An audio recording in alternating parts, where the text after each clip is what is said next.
So what you didn't see in the printed manual was our closer. But what you saw in the app when you downloaded it, it was that Dmitri Alperovitch is our closer. He is the CTO and founder of Crowdstrike. Now, who's Crowdstrike? You heard from the president earlier in our program. But just to put frankly, they're the ones who identified the Russians as being responsible for the DNC hack. Is that correct, Dmitri? With that, who is Dmitri Alperovitch to the rest of us? By Politico, he was selected as one of the most influential people during this election. So I'd like to say that we saved one of the best speakers available for you to close this out. And you know, when you have someone like Dmitri, you're kind of, you know what's coming next, right? Kind of nervous on how I'm going to introduce this one, but let's just say his talk is going to focus on a potential very touchy subject, and he has very close ties to that. He actually is of Russian descent. So knowing where to draw the line, Dmitri, you caught me flat-footed. I'm going to stop there. With the others, I did not stop. With you, I grant you the floor. So, ladies and gentlemen, please, Dmitri Alperovitch.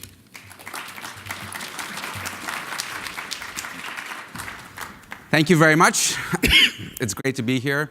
So I have to say that when I got the call and they asked me to do the closing keynote for SciCon, I said sure. And then I thought for a second, well, should I tell them that my talk is not really about cyber? Let's go with it. So I'm going to talk about how to win elections and steps, sort of by-step guide based on some of the experience that I've had in this election process. So can we, is there a clicker or something that I can use? Okay, at the lectern? Perfect. So let's talk about this. So I actually believe that fundamentally we very much misunderstand this domain, and thank you. And really, the Russians and to some extent Chinese and others get it very, very well. We tend to focus so much, and you heard in the last panel also, a great deal of talk about kinetic impacts of cyber. I actually don't believe that that's where the threat really lies. I believe fundamentally it's about information operations, influence operations, and we're seeing this play out really, really well in this election process. So a little bit about myself. You know, I'm a co-founder and chief technology officer at Crowdstrike.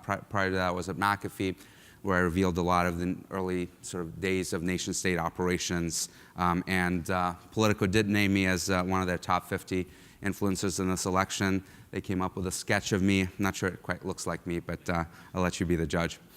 So I'm going to start this quote with an interesting one. You may have seen some variations of this. This is an actual real quote from Mr. Joseph Stalin, said at a party congress in 1923, where he said, as you can see, that, you know, comrades, what I think in regards to this, and I can't do his accent, I'm sorry. I am Russian, not Georgian.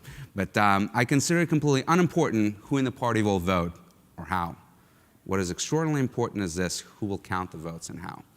And that philosophy is actually what I think very much influences Russian thinking on these types of topics and how they've approached the topic of elections, both inside Russia and in other places as well, as you'll see from this talk. So I'm actually going to go way back to the very beginning. A lot of people sort of think that this whole thing started with the KGB in the Soviet Union. It actually predates the Soviet Union. So there was an organization that was established in the 1860s in response to a lot of the anarchist political terror that we were seeing in Russia and later in the US and all over Europe. There was an attempted assassination on the Tsar in the 1860s. In response to this, the Tsar created one of the earliest intelligence organizations in Europe, and it was called the Ochranka, which roughly translates to defense. And that's actually one of the earliest pictures of some of the early officers that were part of Ochranka. And Ochranka was actually one of the most phenomenally successful intelligence organizations. They were unbelievably successful in infiltrating the anarchist movements, later the communist movements, and actually doing influence operations against these organizations. In the end, that wasn't, of course, enough, and we know how it ended in the revolution. But just to give you a sense of how successful they've been, in the early 1900s, the Pravda newspaper, which was the official newspaper of the then underground Communist Party, of course, later in the Soviet Union days, it became the official state organ. The chief editor of that newspaper at the time in the 1900s wasn't a Ochranka agent. So they were able to put out their version of propaganda, cause dissent in the ranks of the Communist Party, cause a lot of debates and pit people against each other, introduce controversial positions through that channel.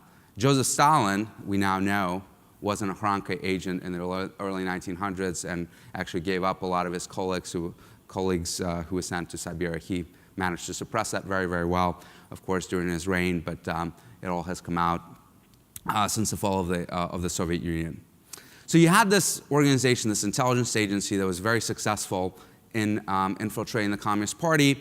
And then, of course, you have the 1917, the revolution occurs, their offices get raided by the Bolsheviks, and they look in the archives and realize just how unbelievably successful that intelligence agency was in infiltrating their organization.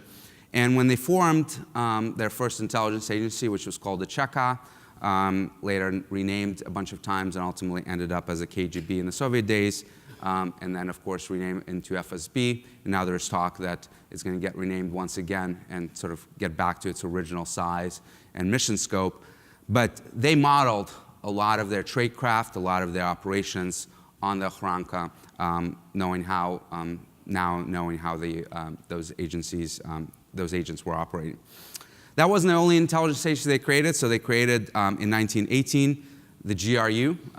They realized that the Red Army, which was at the time battling a number of fronts, they were fighting the white forces, they were fighting the foreign invaders, and they needed their own intelligence organization, so they formed the GRU, which translates into Main Department of the General Staff, that has a responsibility for collecting intelligence on behalf of the Red Army. Of course, in the course of the Soviet days, the GRU's mission greatly expanded, and they were doing operations outside of the battlefield, and actually did illegal operations in the United States, in Europe, and various other places. And there was always a great deal of tension between the KGB and the GRU in the days of the Soviet Union. They hated each other. They were vying for power, budgets, typical things you would find in competing intelligence agencies. One other interesting thing that you have developing in the course of the Soviet Union was the Service A of the FSB, prior to that the KGB, which was responsible for something called active measures, or in Russian, disinformation. Essentially, operations designed to sow doubt in the minds of the adversaries. The Russians understood very well that it's not all about just defeating the enemy on the battlefield. It's not all about kinetic effects. You can actually win battles without even fighting them if you can actually psychologically defeat the enemy. And they developed really excellent tradecraft in that regard. So that was all Soviet Union days and the czars. Let's talk about recent Russian history. So you have the fall of the Soviet Union, the split of the intelligence agency, the FSB, took the foreign intelligence mission, the domestic intelligence mission, the SVR, took the foreign intelligence mission, and the GRU actually remained the same. In fact, the interesting fact about the GRU is that it's the only Russian intelligence agency that has kept its original name since 1918. But you have something that in Russian is called kompromat, or compromising information. Particularly in recent years, that has been very, very effectively used against opposition figures in Russia, and then is now being used in this election process and has been used all over Eastern Europe. So let me just set the stage. So this is 1999. President Yeltsin of Russia announces that he's going to be stepping down and nominates as a successor the acting President Putin. And in 2000, President Putin would run for the election. At the time, you also have the Attorney General, Igor Skuratov, sort of a strongman, law enforcement guy in power, went after some corruption, and he also announced that he was going to be running for president. So presenting some challenge, we don't quite know how it would have turned out, but potentially challenge to President Putin's chances of winning the election. So what happens? You have, right before the election in 1999, a video that is shown on every news media channel in Russia. And every single anchor describes that video as a sex tape shown on prime time in Russia. And it's a black and white video, a little bit grainy, hard to see, but every anchor says that we don't quite know who is in this tape, but it's a man that looks like the Attorney General. President Putin then goes on, I'm sorry, he's actually running still the FSB at the time. He goes up on television and says, the FSB is on the case. We're going to be investigating this tape very rigorously. We're putting our best experts on it, and we're going to figure out who exactly is on this tape. Very interesting mission for the Russian intelligence agency. Fast forward a couple of days later, he goes back on television and announces that the experts have investigated this tape very thoroughly, and indeed, this is the Attorney General. The Attorney General's career collapses. I think he achieved something like 1% of the vote. In the election, he is no longer a threat and has been completely discredited.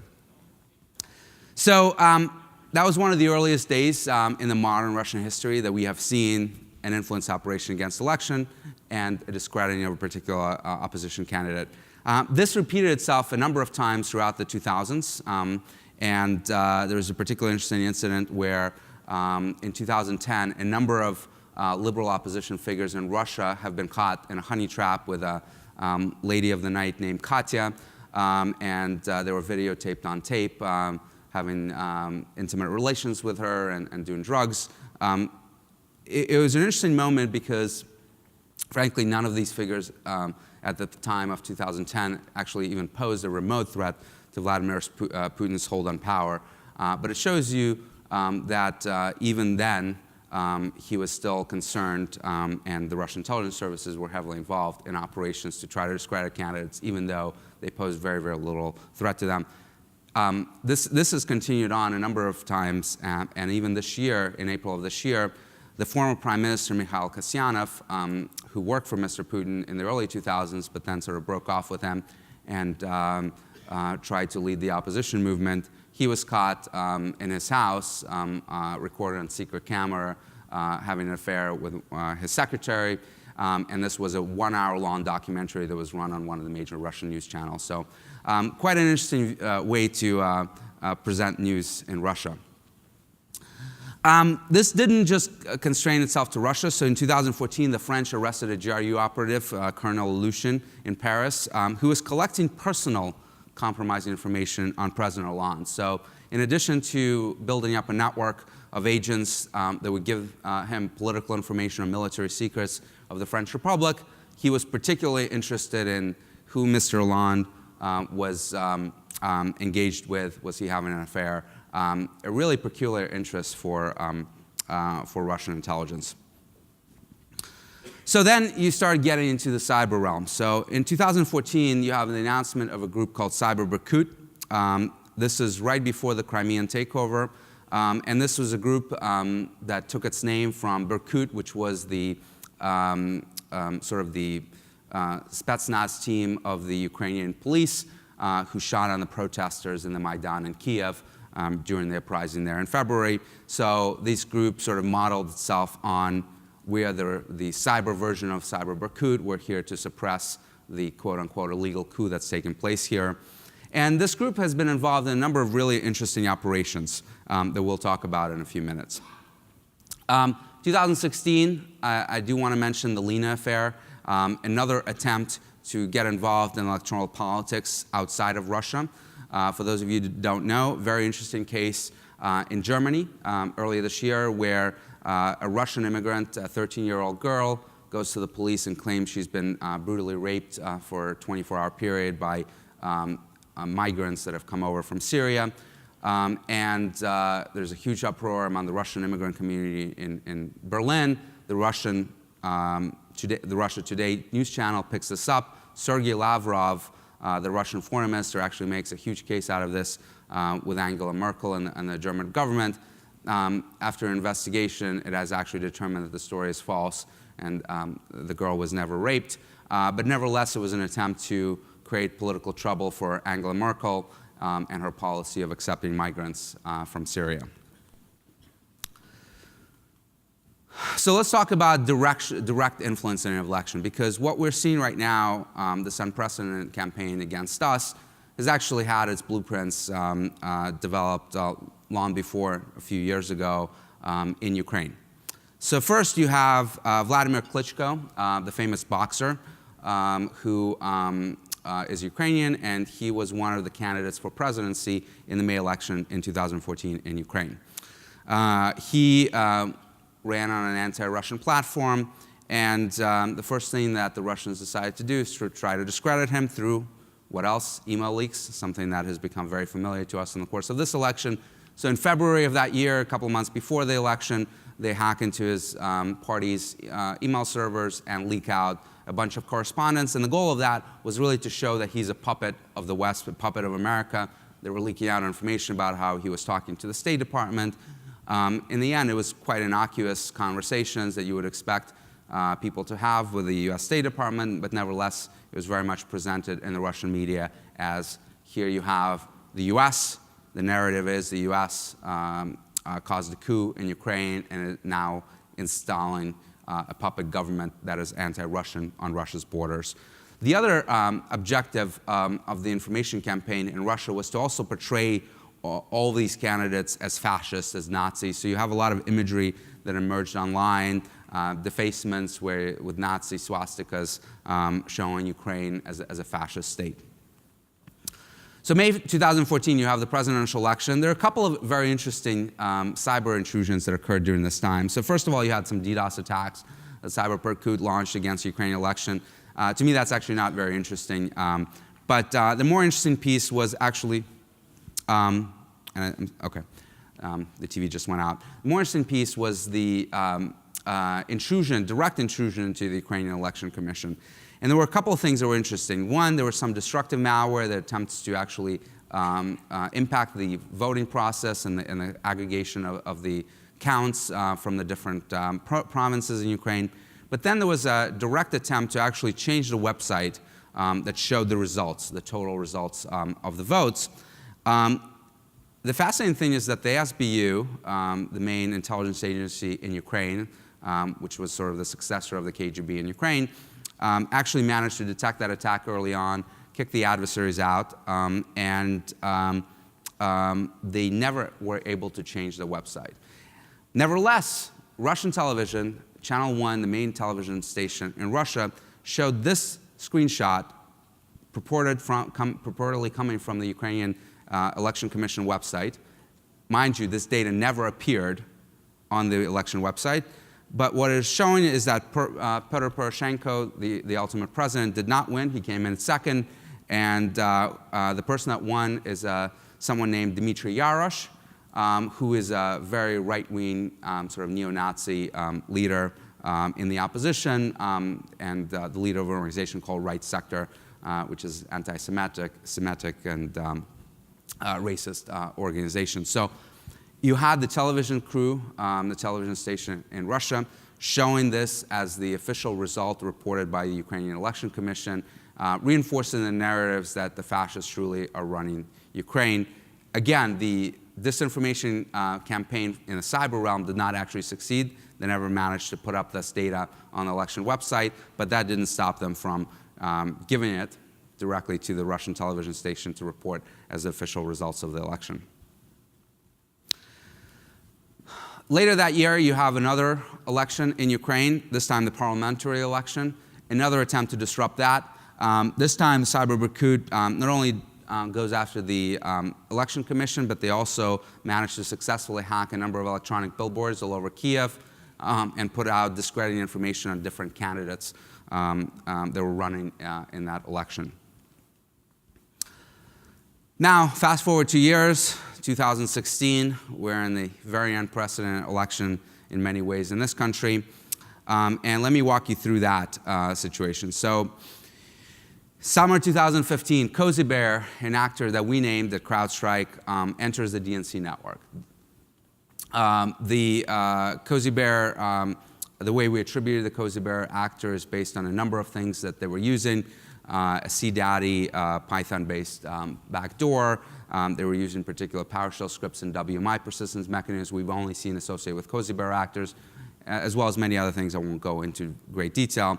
But this is an actor that we have seen before. This is an actor that last year hacked the White House networks, the State Department networks, and the Joint Chiefs of Staff, among many others. And is probably one of the better, from a tradecraft perspective, actors we believe it's associated with the Russian Federation. April 2016, you have the registration of the DCLeaks.com website, which is going to play a pretty major role later on in the election. And I actually believe, in retrospect, that this was going to be the main outlet for all the leaks that were going to take place in this election. It didn't quite occur that way, and we at CrowdStrike kind of disrupted those plans, but I think that that was going to be sort of the WikiLeaks equivalent organization that the Russians had set up, so that they would create a narrative that this is just a bunch of American hackers that are trying to out the corruption and the collusion of elites in Washington to rig this election. I think at that time they did not want any fingerprints, any Russian fingerprints on this election, and they wanted to create sort of an entity that's very disassociated from the Russians. Later that month, you have the first intrusion from Fancy Bear actors, which we attribute to the GRU, into the DNC network. Again, use of a number of tools that we've seen exclusively used by Fancy Bear actors, X-Agent, external malware, among others. There were many other indicators that we affiliate with Fancy Bear. Again, I won't go into them all here. I laid them out on my blog in June, at least some of them.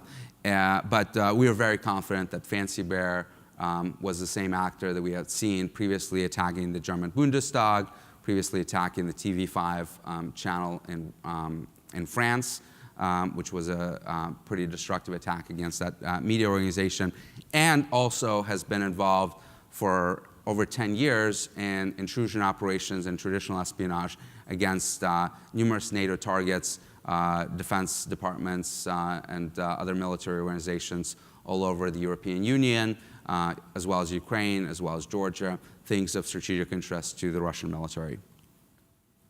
June 4th, before our publication, the DCLeaks.com website starts leaking information, and it starts with the emails, personal emails from a former NATO general that had just stepped down. Later on, you start seeing other personal communications leaked on that website from both sides of the political aisle, both Republicans and Democrats, although certainly a lot more on the Democrats as of late. During this time, we were called in by the DNC to investigate. We came in early May. We did a remediation of that network, which was completed on June 13th.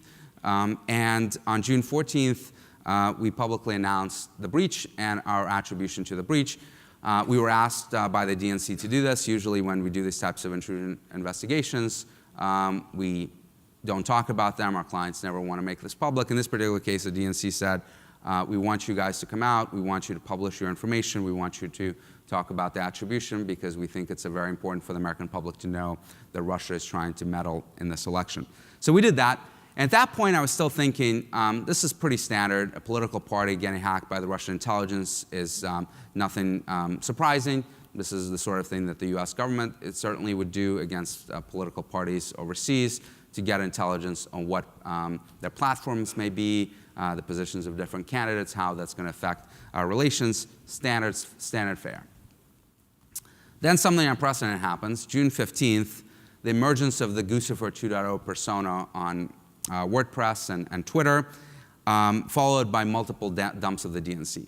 Now, at the time of that emergence, I actually thought that perhaps the goal of creation of this Guccifer 2 persona was to discredit our attribution, to point the finger away from Russia.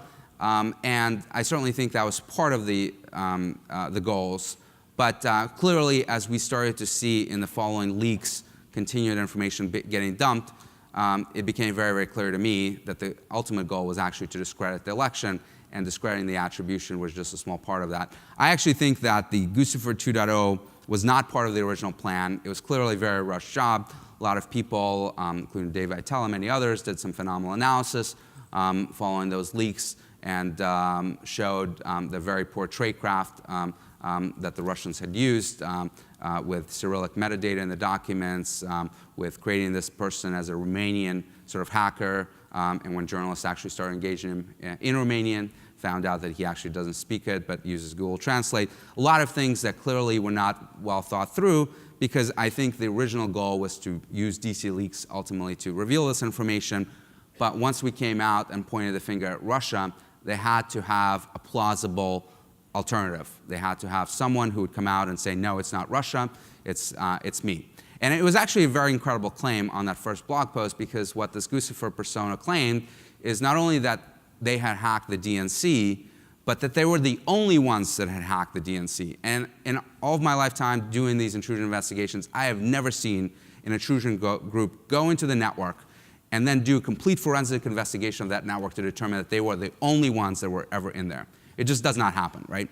And that was a very interesting claim to make that showed us that they were very much afraid of getting too tied to the this operation, and did not want people to think that it's actually Russia. Now, on June 27th, Guccifer 2.0 actually proves that he's connected to DC Leaks by giving private access to the back end of DC Leaks, a private protected access to the reporter. I think another operational mistake there. Once you set up these two separate entities, why try to connect them? But it was actually a pretty desperate time for them in the initial days of the leaks, because no one in the mainstream media was really paying attention. A few reporters were writing on it, but it wasn't getting major pickup. I was getting calls from reporters asking me about the source, and I said, well, there are documents on there. They're pretending to come from the DNC, and this person claims to be a Romanian hacker. We fundamentally believe it's a Russian disinformation campaign. And the reporters were saying to me that, well, if that's the case, we cannot trust the source. We're not going to report on these documents. But then, July 22nd, about a month later, everything changes once Guccifer, as he claimed on Twitter, provided the emails to WikiLeaks, and WikiLeaks starts dumping them on the Friday before the Democratic Convention. Somehow, I don't know how the reporting business works in great detail, but if you can't report on it because Guccifer 2.0 is the source, I don't know why you would report on it when the source is WikiLeaks of the same ultimately information. But nevertheless, every outlet in the world started reporting on this without sort of any restraint. And I think ultimately they had to make a decision to go to WikiLeaks because their operations, both DC Leaks and Guccifer 2.0, just weren't getting enough credibility from the news media, and they had to find another outlet that clearly has had some success in engaging mainstream reporters. July 29th, I get a call from a Reuters reporter who tells me that he's had a tip that DCCC, the Democratic Congressional Campaign Committee, has been hit. At the time, we were actually working on the DCCC investigation that called us in prior, and we discovered Fancy Bear actors in that network as well, and we're completing our remediation. So the DCCC made a decision at that point to acknowledge the breach, and shortly thereafter, Guccifer 2.0 starts leaking out information from DCCC. The most unprecedented thing in all of the leaks that we have seen up to this point, to me, occurred on August 12th. When the private cells and emails and addresses, home addresses of every Democratic House member were leaked by Guccifer. This was a spreadsheet that was in the DCCC network. And this, to me, raised this to a whole other level, because now you're not talking about private organizations like the DNC. You're not talking about private individuals. You're talking about official members of the U.S. government.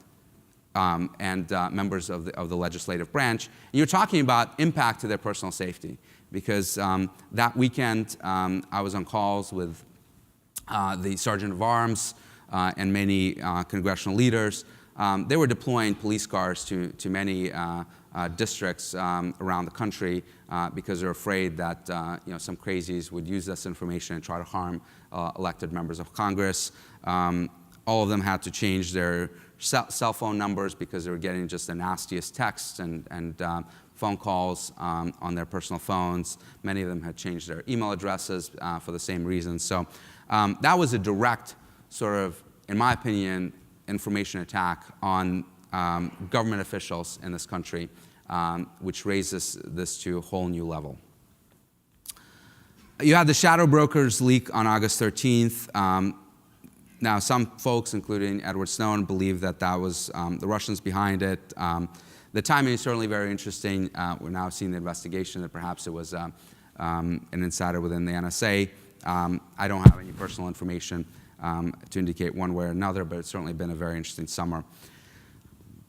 And then on August 15th, you had what I think is one of the most actually effective information campaigns ultimately against this election, where Guccifer 2.0 starts leaking very strategically, and this is not really well covered in the mainstream media because it's not that interesting, but what they're doing is actually reaching out to local papers in different districts, and specifically districts that are known as red to blue districts. In other words, House districts that the Democrats are trying to convert from Republican to Democrat in order to help them take over the House. And they're using the dossiers that DCCC had built up on their own candidates during the course of the primaries that included various negative information they had uncovered about those candidates to identify their weakness for party officials. They're using that to dump in those districts to the local media and to try to actually discredit those candidates and ultimately get them to lose. And I think that that will actually be one of the more effective things that they had done during the course of this election. The other thing that's been really fascinating is the hack into the World Anti-Doping Agency. We had attributed that hack also to our friends at Fancy Bear, GRU operatives. And in September, they started leaking that information, but yet they set up yet another website this time, and they actually called it fancybears.net, right? Adopting our own name that we had attributed to the Russians, attributed specifically to the GRU. And it's a remarkable shift in my mind because you went from June 14th, June 15th, a clear attempt to discredit the Russian ties and Russian fingerprints to this election, to now them sort of proudly letting us know that it is indeed the Russians, right? A pretty remarkable change, and I think a lot of it has been as a result of the fact that they saw no repercussions as they continued to escalate the leaks, as they continued to leak information on US government officials. There was no response, and they just felt more and more emboldened as time went on. And ultimately, a fascinating interview was given by President Putin to Bloomberg. He said two things that really piqued my interest. One was widely covered, one was not. So he said, as the headlines reported, that does it even matter? Why is everyone focused on who did this? What's important here is the content. He's repeated that since then several times. But there was another line in that interview, and I actually watched it in the original Russian, that really piqued my interest even further. And it was towards the end of the interview, and he said, listen, this is not Russia. It can't be Russia, because whoever did it, they were so brilliant. They had their finger on the pulse of the American public. We're just not that good. We don't understand you that well. And he's smirking while he's saying this, right? So you can tell that he is particularly proud of this operation. I'm sure medals have already been given out to different operatives involved. And I think they have had a change of mindset where they're not going to publicly acknowledge that they've been responsible, but their attempts to deny it have been weaker and weaker. In fact, there was a remarkable interview that Sergei Lavrov, the foreign minister, gave to CNN just a couple of weeks ago, where he said, this came after the US government's public attribution to Russia, where he said, well, we have not denied it, but the US government also did not prove it. What do you mean you have not denied it? I mean, you have a foreign minister of a country that's saying we have not denied an attempt to influence this election. That is completely remarkable to me. So what is the ultimate goal of this? a lot of people have been saying, the ultimate goal of President Putin is to elect Mr. Trump and to discredit the candidacy of Mrs. Clinton. I'm actually of a different view. In terms of Mr. Putin's personal preference on who the president should be, I'll leave that speculation to others. But what I fundamentally believe is the objective of all of this. And this is, remember, a campaign that started a while back, long before it was clear who was going to be the nominee of either the Democratic or the Republican Party. But I believe the fundamental objective was to actually discredit the entire process and get people to think that the election is rigged and get people to think that you can't trust the result. In fact, I think it's a near certainty that either on the evening of November 8th or the morning of November 9th, unless there is some sort of action by U.S. government that perhaps deters this, there's going to be a discredited campaign that's going to be launched. It may be Guccifer, it may be Fancy Bears, it may be DC Leaks, who knows. But there's going to be information that's going to be put out saying voting machines in Miami-Dade County or Columbus, Ohio, you name it, have been hacked. You can't trust the result. Whoever's president is not really the president, regardless of any evidence of any hacks whatsoever. And in fact, it's been said many times, and I agree with it, that actually hacking the vote is very, very difficult. Many of these machines are not electronic. Even fewer of them, well, none of them actually are directly connected to the internet. So it would be very, very difficult to actually change the count. But you don't actually need to do that as long as you can produce some level of evidence that you've been in those networks. So one of the other things we have seen throughout this election is the intrusions and probing of different voter registration databases around the country. Now, those voter registration databases are actually public. Anyone can go and get them. The more interesting piece would be if you're inside those networks, is you're going to collect some materials, perhaps some emails, some internal documents that you can then dump publicly on the night of the election or the morning after in order to bolster your case that the vote has indeed been hacked. Never mind that voter registration databases are completely separate from the actual counting infrastructure. I think for a lot of the people whose candidate is going to lose in November, that's going to be enough to raise doubts and generate all kinds of conspiracy theories. And in fact, we're starting to see this play out in another realm where just a few weeks ago, Guccifer 2.0 claimed that he had hacked the Clinton Foundation and starts dumping documents claiming to be from the Clinton Foundation. Those documents are later proven not to have actually originated from the Clinton Foundation. A lot of them looked a lot like the documents from the DCCC. And in fact, the Clinton Foundation made a public statement that there's no indication they've been hacked. So already you have some discrediting, some manipulation of the data. Same thing occurred about a month prior where he had claimed that certain documents have come from a laptop that Nancy Pelosi was using at the DCCC. In fact, she had no laptop at the DCCC. And one of the more fascinating but less noticed leaks was actually the hack into the Soros Foundation. And those emails were dumped on DC Leaks. Now, you had simultaneous dump by Cyber Berkut of those same documents. And when people started comparing the two, and they should be identical, they noticed very slight modifications. So there was one Excel spreadsheet that was accounting for funding that Soros Foundation was providing to different organizations around the world. And in the one of the leaks, there was a line added for funds being given to Alexander Navalny, who is one of the main opposition figures in Russia. Again, very, very helpful to try to discredit this candidate as a tool of the West and as a pawn of the West. You're seeing sort of very slight modifications of the data in those dumps. Now, I'm going to wrap up here and take a few questions. I think we have a few minutes for questions, but I'll leave you with one final note, which is the final lessons in doing attribution. We do attribution based on a lot of the technical and other evidence that we're collecting in the course of those environments. We're very confident in our attribution to the GRU and the Cozy Bear actors we believe are affiliated with the FSB. The US government has put out a public statement acknowledging that the Russians have indeed infiltrated into those networks, and the DC Leaks and Guccifer 2.0 operations based on their independent analysis, which I'm sure includes a lot more information, including perhaps human sources and signal intelligence collection and other things that the government has capabilities to do that we don't,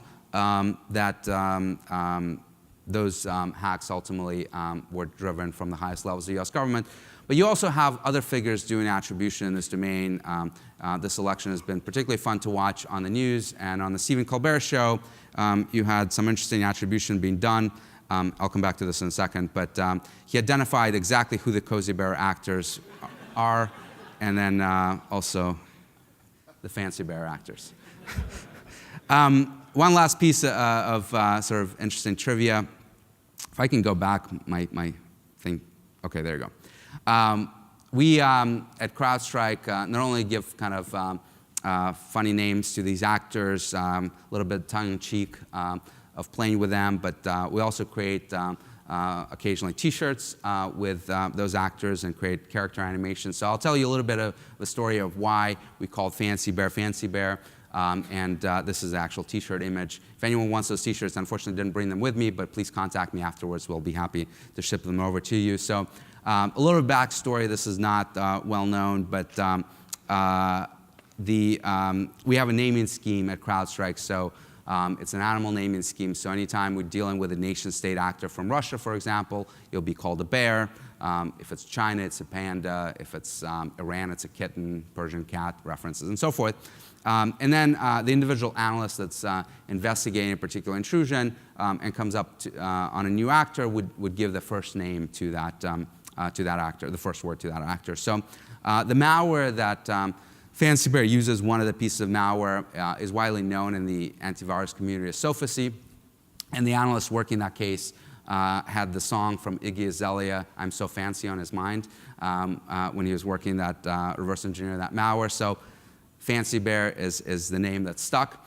So when we created this T-shirt, we actually modeled it on Iggy Azalea. So you can actually find that image of her with her hands around her head. We made it into a bear. In fact, the funny story is one of our graphics guys was working on this. We were trying to get this T-shirt done for Black Hat.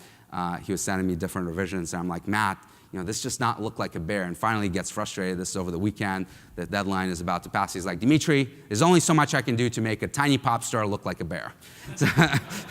So this is the image that turned out. A couple of funny things in here. So you can see Iggy actually has a bunch of tattoos on her arms. So we made sure to emulate that. The tattoo on her right arm here is the Russian spelling of the word aquarium, which is actually the nickname of the headquarters for the GRU. You can see the bear on her other arm and the GRU symbol on the hat.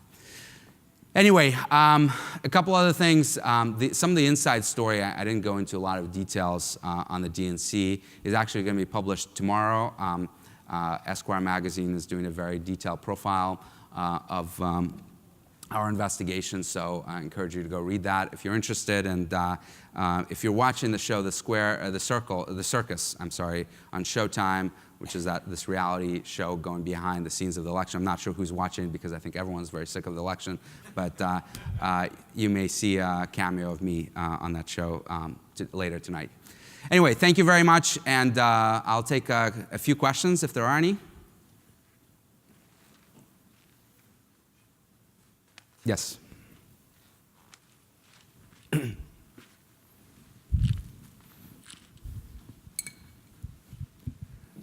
Great presentation, Dmitri. Thank you. So what do we do about it? That's the question of the day, isn't it? So I actually think that we have to look at this, and as we have to look at all of the cyber operations of consequence that we have seen as not cyber operations, but what is the ultimate effect? I think that one of the biggest successes, I think the biggest success we've had in this domain was actually last year when the Obama administration managed to get the Chinese to accept the premise that they will not conduct economic espionage against commercial targets. And the only reason we were able to do that is because we stopped thinking about it as cyber hacks and we started thinking of them as trade warfare against us. And we threatened to respond with financial sanctions, which got their attention in a heartbeat. And there's some fascinating stories around that negotiation, how the Chinese actually proposed that, with the US side being completely shocked that this would even be put on the table because they're so afraid that in the weeks leading up to the visit, that this would be a slap in the face of China to slap them with financial sanctions. So the minute we stopped thinking of this as a cyber problem, we actually started to achieve effect and have achieved, in my opinion, one of the biggest successes we've ever seen in the cyber domain. I think in this particular case, this is not a cyber problem. This is an attempt by Russia to influence our election. That's how we need to start thinking about it. Now, what to do about this is even more complicated given our complex relationship with Russia. So I think whatever response we're going to do can't just look at the election, but is going to have to incorporate the response to Syria, a response to them putting nukes in Kaliningrad, a response to them shooting down a commercial aircraft over Ukraine, which is, I think, one of the most outrageous things they've done. I mean, even in the course of the Soviet Union, they've done an accidental shoot down of a commercial airliner, but they apologized for that. This is completely unprecedented. So I think whatever we do is going to have to be an all-out response to Russian aggression on many fronts, including military, diplomatic, financial, etc. But very hard problem, no doubt. As a non-partisan question here, I don't think most people here probably agree that the Russians don't care about Democrats or Republicans. When's the shoe going to drop on the RNC, and if they hired you to look into their stuff to help protect them? Well, we are nonpartisan as well, so I can tell you we are working with organizations on both sides of the aisle. I'm not going to out any of my clients due to confidentiality reasons, but I can tell you the Democrats are not the only ones getting hacked this election. Yes. Dmitri, one of the big things over this weekend we've talked about is attribution, and your brief really hit home on this. So I'm curious, though, when it comes to attribution, as we take this very, very seriously, what process, what metrics do you use before you go public to say absolutely with a lot of confidence that this is the actor or it's not another nation-state actor? Well, we actually have a very thorough process on this. We do run competing hypotheses when we do this. We look at the totality of evidence, and not only do we focus on the technical side, we have other sources that we'll look at. I'll just leave it there.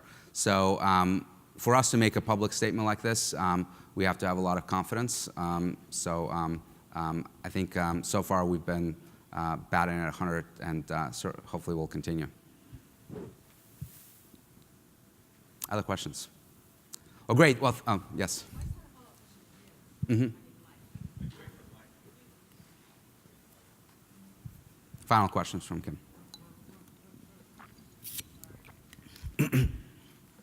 I just had a follow-up question because you talked about the response. What do you make of the government's sort of official, unofficial leak that it is going to respond to Russia? I mean, why telegraph that? Yeah, so about a week ago, NBC broke this exclusive on a Friday that the U.S. is going to be engaged in covert response to Russia. I question how it's covert when it's on NBC, but I actually think some covert measures may be appropriate in response to this, but I do believe that there needs to be a very public response.